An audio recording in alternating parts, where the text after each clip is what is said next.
Hey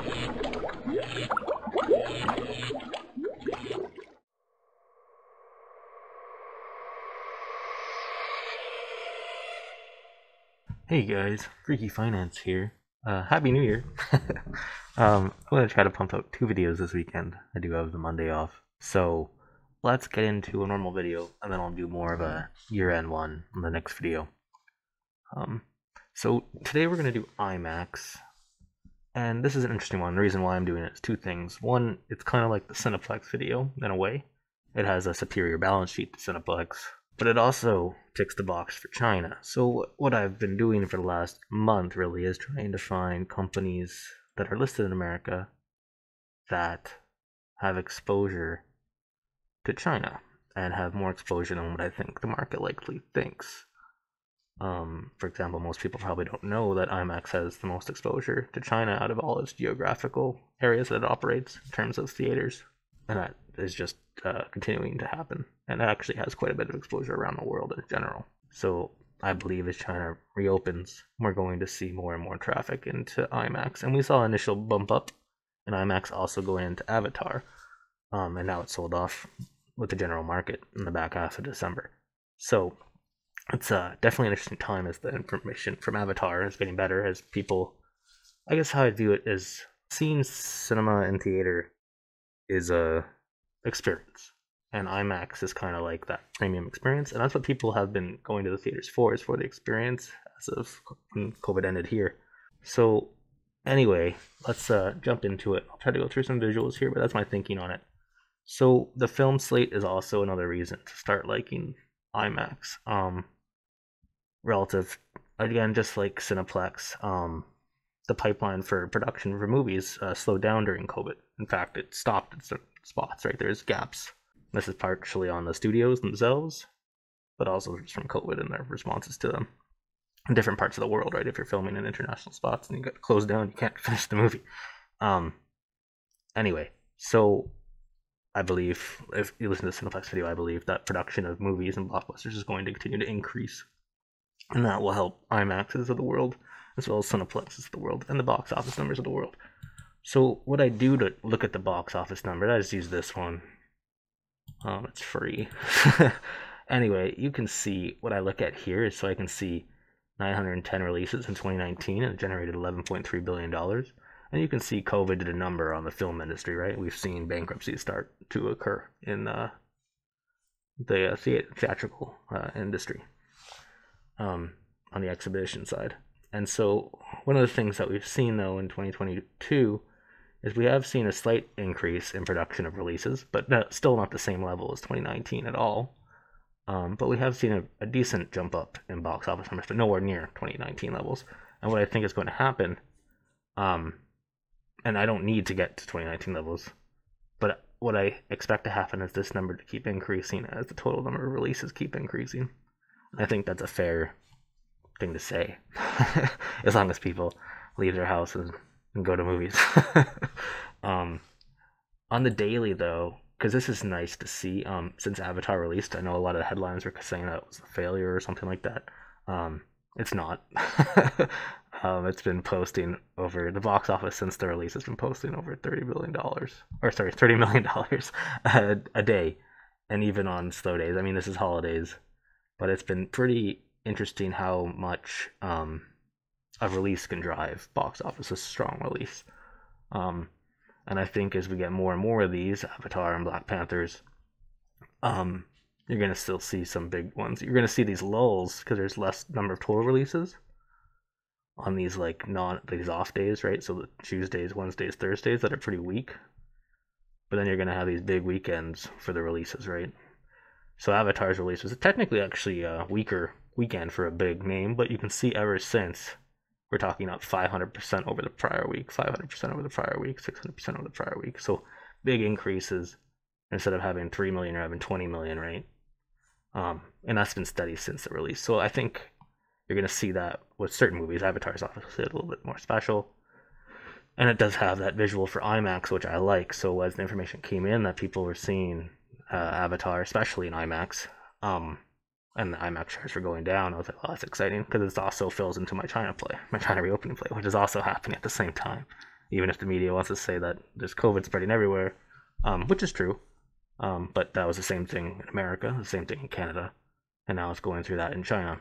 And so that's a huge opportunity, especially for this company. So IMAX owns 71% of IMAX China. That number is increasing because they're buying back shares of the Chinese company, as IMAX China was trading very cheap for a long period of time.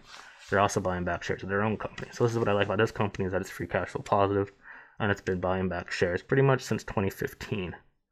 So you have 7 years of them giving free cash flow back to shareholders, reducing the share count. They've actually bought back more than 20% of the company since 2015. So that is exciting.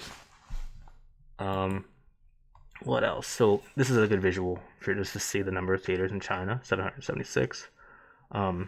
It did have some exposure to Russia and Ukraine, and that business has never came back in 2022. So that's put a little bit of pressure, but not much. 2021 is better than 2020, or sorry, 2022 is better than 2021 for the company so far because of most of the world reopening relative to 2021. 2022 wasn't amazing by any standards because you had China shut down for pretty much most of it, and then you had Omicron in the first part of 2022. So, and we're going to comp against that in 2023, which will be nice. So we should see further improvement in fundamentals in 2023 versus 2022, just from a COVID policy point of view and their relative exposure to general markets around the world. All right, and this is just another way to show the same visual, just to show that the number of theaters is quite high in Greater China, relative to even the U.S. and Europe, right? So it is a very global company and does have a lot of exposure to China. I think I said that enough already. So the pipeline, so that's the other play, right? So you have the China reopening, then you have the actual pipeline improving. And so are people going to go to see movies? Specifically, are people going to go see premium experiences of movies? So are you going to go to the best theaters, right? And we've seen that trend. Like Cineplex is also trying to play that trend with their VIP theaters and stuff like that, right? Trying to get people to come and spend more for an experience, right? Well, IMAX is already there, right? That's kind of like their value proposition. So IMAX in my mind is probably a safer bet, right? Cineplex does have a lot of debt relative to IMAX. I own both. Yeah, I do an IMAX too, but I got to sign in here to show you that. So give me 1 second. I always like to show it when I do a video, just from a disclosure point of view. Which account does IMAX in? So yeah, IMAX Corp started a position. I'm planning to add to it as if it pulls back with the general market, which I still think the general market will pull back in the very first part of 2023, but we'll see, right? I mean, you can't just wait around, but you could, but you'll never time it perfectly. So anyway, this is the IMAX position currently. So what, down 3%? But the thing is, I'm slowly adding. And we'll go through why I'm adding now. I've kind of already gone through the two catalysts, really, of better production slate, and you have China reopening, and you have the share price going down into it, and you know that Avatar was a hit in Q4. So, anyway, so you have Quantum, you have Creed 3, John Wick 4, Guardians of the Galaxy, Fast and Furious. So these are all good things. Like, these are Fast and Furious, probably a good thing to see in IMAX, right? Transformers, probably a good thing to see in IMAX. Mission Impossible 7, probably a good thing to see in IMAX. Oppenheimer, I'm not sure about this one. I know it'll be good to see in IMAX, felt normal, but I'm not sure how that's going to do in box office numbers.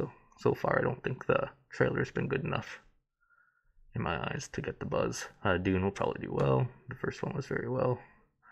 Aquaman, we'll see. So out of the studios, the weakest one for actually hitting deadline numbers has been Warner Bros.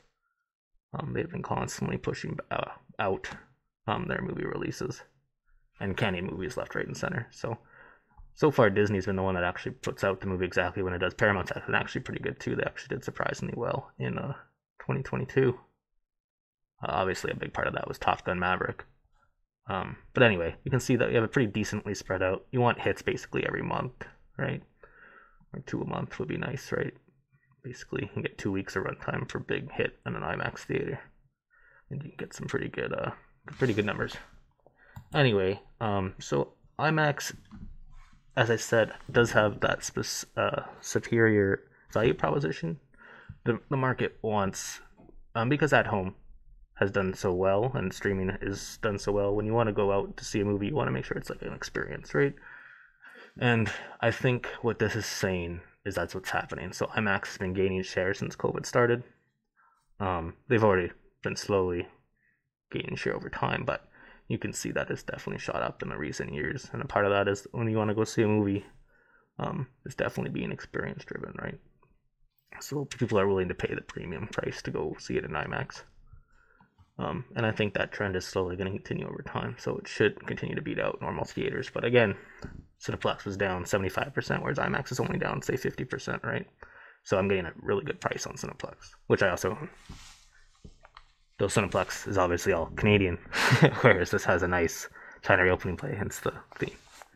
All right, let's keep going. Adjusted EBITDA. So it's a little bit all over the place. So one of the things that's interesting is that we're going to comp this Q4 whenever they report numbers in the beginning of 2023. And that's a tough one to comp. And so what I'm thinking is the market's selling off in front of that because it knows it's going to be hard, and then your EBITDA is going to go down on a trailing 12-month basis. Now I expect after that to be very easy for them with China reopening and a better product slate. But we'll see. But that is an interesting timing thing, right? Because you have a hard Q4 last year to comp against. All right, and then for the last thing, just another trend that we're seeing is local language titles. So theaters and exhibitors are being smarter at releasing local content into local markets. And that's also driving box office numbers as local people want to see local content in their own theaters. So like in India, say they're having some success with some India movies. And they're also, like we saw the Cineplex too, also being able to put up some decent numbers in their release for Q4. They haven't released yet, but they released some news releases saying that they have been able to increase their box office numbers more than peers by tailoring their offerings to the audience that is immediately around the theater. So say for Cineplex, for example, even though they're all Canadian, if they know a certain area where one of the theaters is at has a large population, say, of a certain country, they can target that country with some offerings in that theater, right? And we're seeing that trend, and IMAX is also picking up on that trend. So technically, they're basically trying to reduce their exposure to just the big Hollywood hits to drive attendance to theaters, right? So instead of just focusing on all American content, they're going to try to get more target content for the immediate surrounding people, which logically makes sense, and they now have the technology to do that. And if they don't, they can test it. Anyway, IMAX. Really, there's a few here, but really there's three that drive the business. There's IMAX DMR, so that's linked to your box office numbers, which I've talked about. Theatrical systems, so that's actually selling of an IMAX theater to its customers. And then you have the maintenance of the theaters themselves as well, which these are all revenue generating things. They also have film distribution, very small relative to company, but it's mainly for institutional theaters. You'll see that when we go through the numbers real quick. IMAX technology, again, is the one that's, for me, that's the most exciting one, but it's contingent on box office receipts. So if the box office never comes back, then this investment probably won't go anywhere, right? But again, I'm already getting a deal because it's already half off. So joint revenue sharing agreements, contingent rent. So this is the same thing, but this one is an agreement with the instead of IMAX directly benefiting here, it's a joint agreement with the say a Cineplex. So basically IMAX, here you go, see right, IMAX provides the projection and sound system under a lease, and then IMAX assumes the majority of the equipment installation costs. In exchange for this upfront investment, the company earns rent based on a percentage, which is contingent on box office receipts, so they basically share in the revenue. But IMAX still owns the equipment that's in that, say, a Cineplex's theater. That would be under this type of agreement. What else? So sales, maintenance, so this is the sales or a lease of IMAX theatrical systems, as well as the maintenance from those said systems. They also say that they own some joint revenue here, but again, for our purposes of understanding the company for financials, it's not a main driver for me. Again, here's a sale arrangements or long-term lease agreements that, for accounting purposes, are classified as sales-type leases. And this time, in exchange for providing the theatrical system, the company earns initial fees and ongoing consideration, which can include fixed annual minimum payments and contingent fees on access minimum payments, as well as the maintenance and extended warranty fee. So whereas the other one was more of a variable, like based on box office numbers, and like a variable rent, this one was more fixed in nature. Though it does have an excess of minimum payments there on some contingency.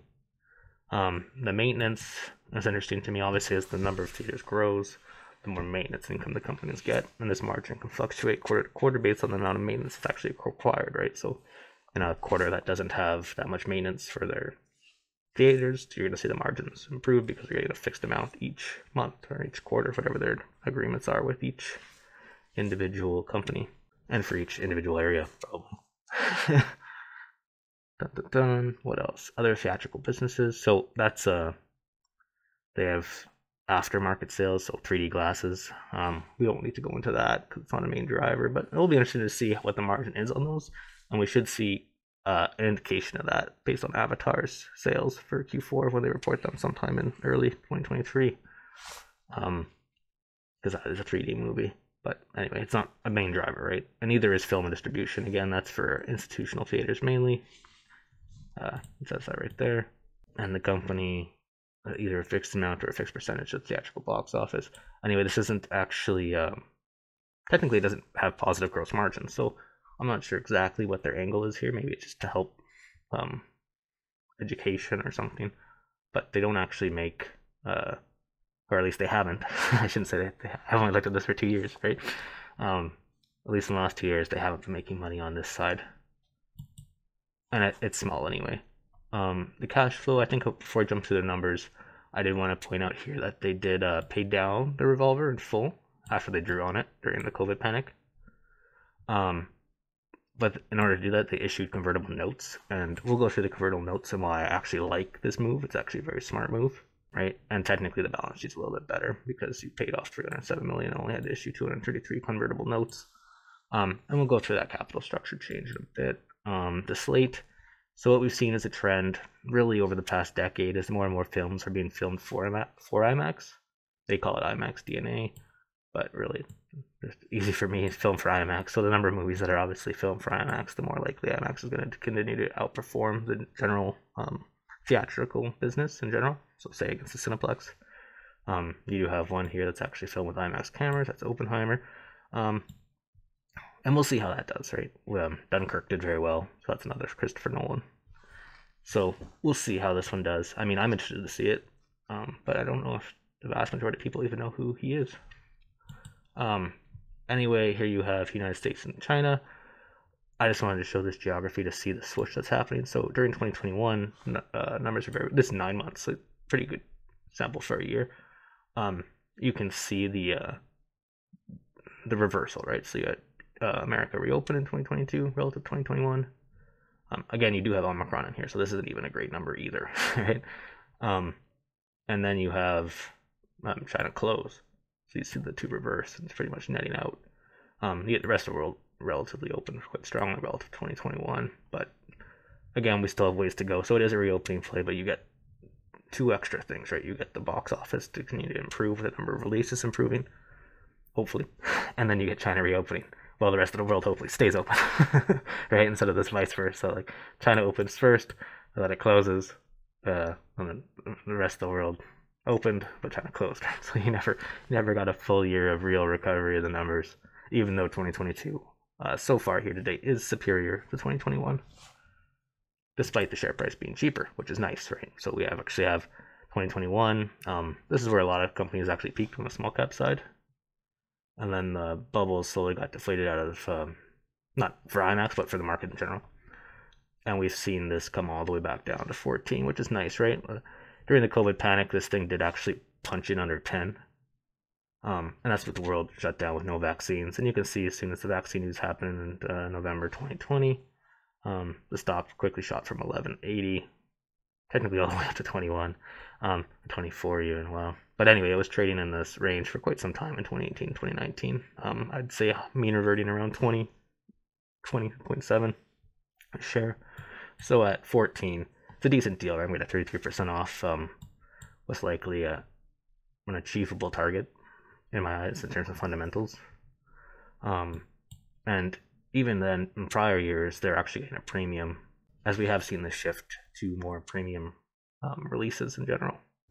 What I mean by that is more consumers are willing to pay extra to go to a movie for an experience, right? They're willing to go to an IMAX instead of just a normal theater. So the market at some points even rewards that even more, right? And it shoots it up probably more than it should have, but so I'm getting a decent price here. Could it go down? Oh yeah. And that's what I'm kind of hoping, right? I'm hoping that I get some more pullback, getting 13, getting 12, right? It doesn't take much to move this thing. But I am surprised that it's showing weakness when we knew now we know Avatar is actually doing quite well for IMAX. We know China's reopening, which is huge for the company. And we have a pretty good 2023 lined up for IMAX movies. So anyway, let's jump to the numbers really quick. Here we go. All right, so on the quarterly, again, the main 3 lines for me are these 3. The rest are very small, like film distribution is only $2 million a quarter, so very small. So, but you can see that when the things reopen, box office numbers come in better, and the business performs better. That's very easy to see here. This one's more stickier, it's a slower grower, and that's actually selling more of the systems, or sales lease back the systems to more and more theaters. And this one will be interesting to see, because if theaters are struggling, then they're less likely to actually put in an IMAX, but at the same time they want the IMAX in their theaters because it drives more attendance. So, because IMAX does have that superior value proposition, right? So it is interesting to see. We'll see how that one plays out, and the maintenance is what I like. It's usually a slow grind over time. Up, obviously, the bigger the network, the more maintenance you're going to get. But maybe it's interesting to see this one. Maybe they're not able, if they're fixed, right? How much do they have inflation riding on this? So as their cost of paying the maintenance guy increased, were they able to push that cost through, or is that on a lag, right? Based on the fixed contract, I don't know that, but that's conjecture why the margin's actually worse for maintenance. But we'll see if that sticks or not, or if it steps up over time. As they slowly push through inflation on a leg, that could be something, right? What else is there? I will say that there's definitely a scale here on the fixed income side, so what I mean by that is as the box office numbers grow, the fundamentals will improve fairly well. So we'll start seeing that, like we saw that on R&D expenses. We actually did see that in SGA, even though SGA went up because inflation's been high. We actually did see the continued scale down here as a percent of revenue, and I expect that to continue as China reopens, and a number of obviously box office numbers improve rather. I think that's all I really want to show in the P&L. You will see that technically still not profitable in terms of net income, but profitable in terms of free cash flow. And one of the things they're doing with their free cash flow is buying back shares, and they're buying back shares at cheaper prices, which I like, because when this thing turns, the shares that they're buying now are gonna put some torque on that whenever it turns. Doesn't mean it's gonna turn in a month or 2 months, but a year from now, I'm probably gonna look back and say, yeah, this was probably an easier call to make. But who knows, right? For all I know, the world's gonna shut down on another variant, and box office numbers go to 0, and all the theatrical business goes bust. But anyway, all I can say is right now, based on available information, it looks good, right? All right, my watch is going nuts right now. Okay, fully diluted share count continues to go down. Like I said, they're buying back shares. Lately they've been using their cash on hand to buy back shares, so it's not just free cash flow. Again, the business is still not back to full 2019 numbers, not nearly, right, with China's finally reopening. So we'll see what numbers they can put up in 2023 to give us a better pulse on that. But it is nice that the share count has been going down so steadily since 2015.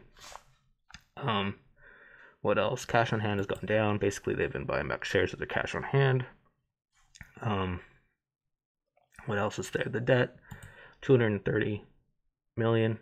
So the company market cap. So you are getting a price that's $400 million cheaper than last year on basically the same fundamentals. So China was worse, but the rest of the world was better. And it's kind of washing each other out with inflation. You can see the inflation here on the SGA line, right? So well, the gross margin dollars improved 4 million, so did the SGA, right? I heard it 4 million. So you're getting a bit of a wash there. But what I expect is 2023 to be good when the whole world reopens. We'll go through the convertibles in a second. One of the reasons why I also like this is because of the lack of interest rate exposure. You can see that here, that even though interest rates have gone up, the interest rate expense for IMAX has not. And we'll go into why that is.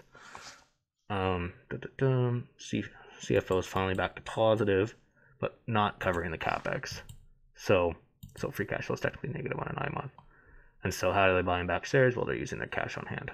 So EV. So EV to EBITDA, company's materially cheaper than it was in 2021. If it can get EBITDA to 2019 levels, which I don't know if it will this year or next year, but I know I think likely it's 2024, 2025, but who knows? Maybe it never does. But if it does, you're getting under 7 times EBITDA, which puts it pretty good on my little metric scanner. I'll quickly share this with you guys. Kind of a list of the relative value that I think I'm getting for a company.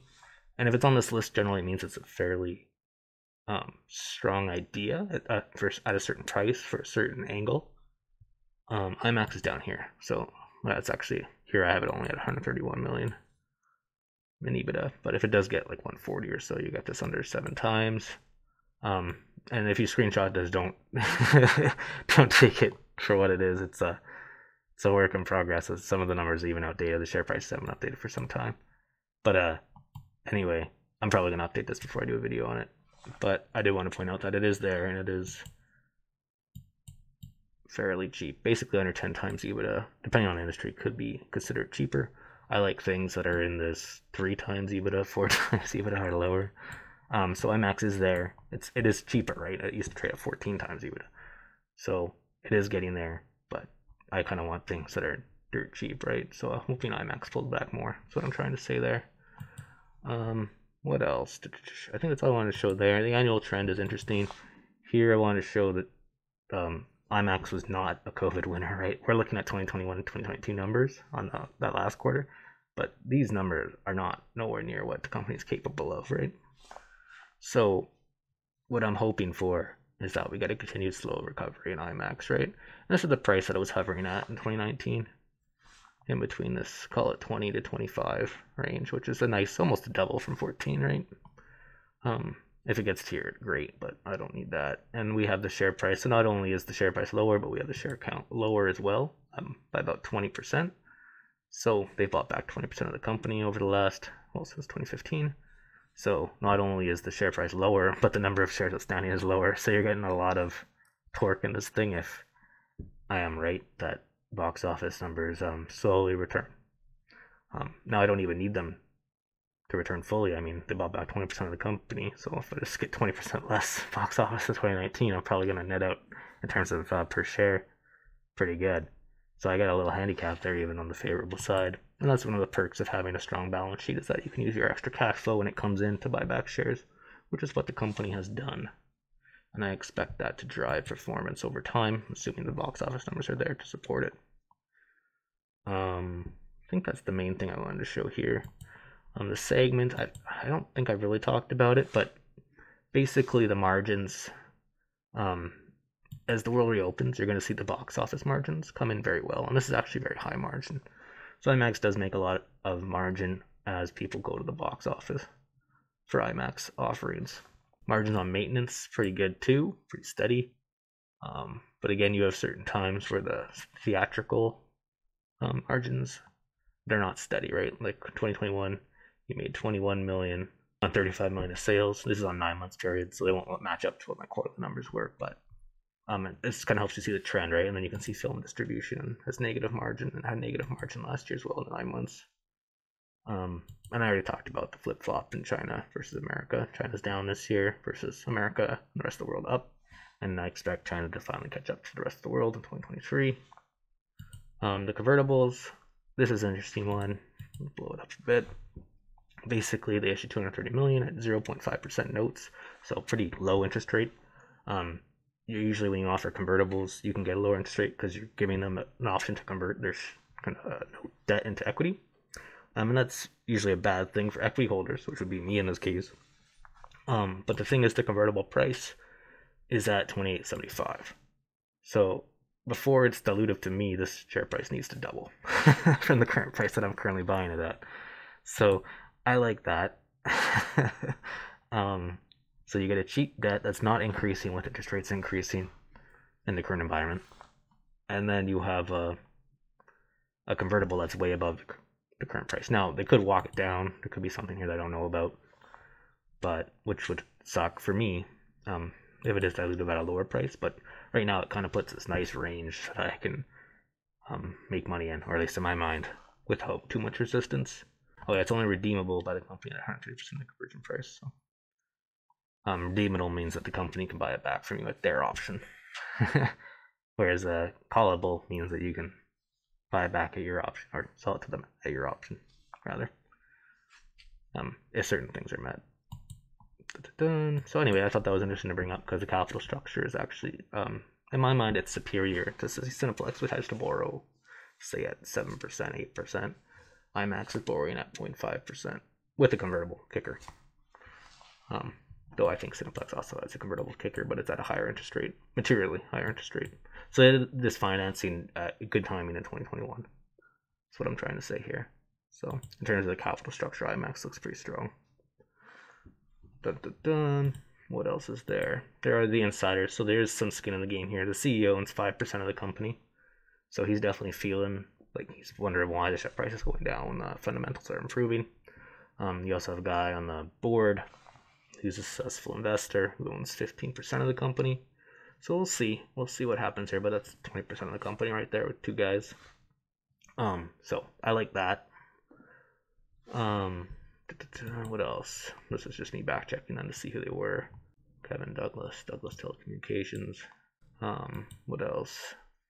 I think here I just want to show that the company has been steadily repurchasing shares pretty much since 2015. So here's 2015. You can see these negative numbers. That's them buying back 105 million, 34 million, 70 million, 23 million, 41 million, 23 million repurchases. So it's pretty good, right? Like I said, the company is currently only worth 800 million.